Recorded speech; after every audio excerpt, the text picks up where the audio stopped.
అయితే కరీంనగర్ జిల్లా రైట్, కరీంనగర్ జిల్లా తీసుకుంటే ఇక్కడ కరీంనగర్ జిల్లాలో అత్యధిక స్థానాల్లో భాజపా విజయం, భాజపా మేయర్ కైవసం చేసుకున్నది, బీజేపీ మేయర్ కైవసం చేసుకున్నది.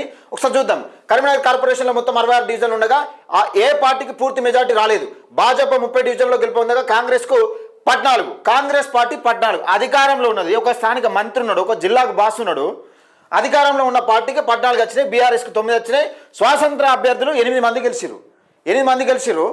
అయితే మద్దతుతో కరీంనగర్ మేయర్ పీఠాన్ని కైవసం చేసుకునే అవకాశం ఉంది. ఈ నెల 11 గంటలకు కొత్తగా ఎన్నికైన కార్పొరేషన్లు అదే మధ్యాహ్నం రోజు ఒక్కొక్క దానిలో ఒక్కొక్క రకంగా ఇచ్చిర్రు. ఇది కొన్ని స్థానాలు అటు కావచ్చు ఇటు కావచ్చు. బీజేపీ అయితే మొత్తానికి 30 గెలిచింది, బీజేపీ 30 గెలిచింది.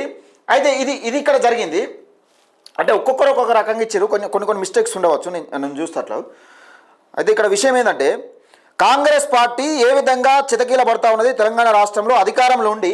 ఇక్కడ Congress 30, okay, Congress 30, BRS 9, Congress 12, BJP 30, Congress 12, Congress 12 వచ్చినట్టు చూపెడుతుంది. ఎంఐఎం 3 గెలిచింది, ఇండిపెండెంట్ అభ్యర్థులు 10 గెలిచిరా.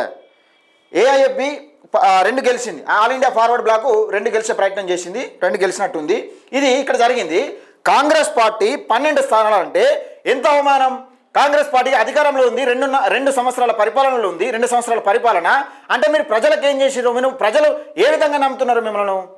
అసలు ఇంటికాడ కూర్చుంటే ఓట్లు వేయాలి. అధికారంలో ఉన్న వాళ్ళకు మీరు చేసే పనులకు, మీరు ఇచ్చిన హామీలకు ఇంటికాడ కూర్చుంటే ఓట్లు వేసే పరిస్థితులు ఉండాలి. కానీ మీరు చేసిన పనులు లేవు, అడగోలు హామీలు ఇచ్చిరు, మీరు చేసిన పనులు లేవు. ఆ రకంగా కొనసాగుతా ఉన్న నేపథ్యం చూస్తూ ఉన్నాం.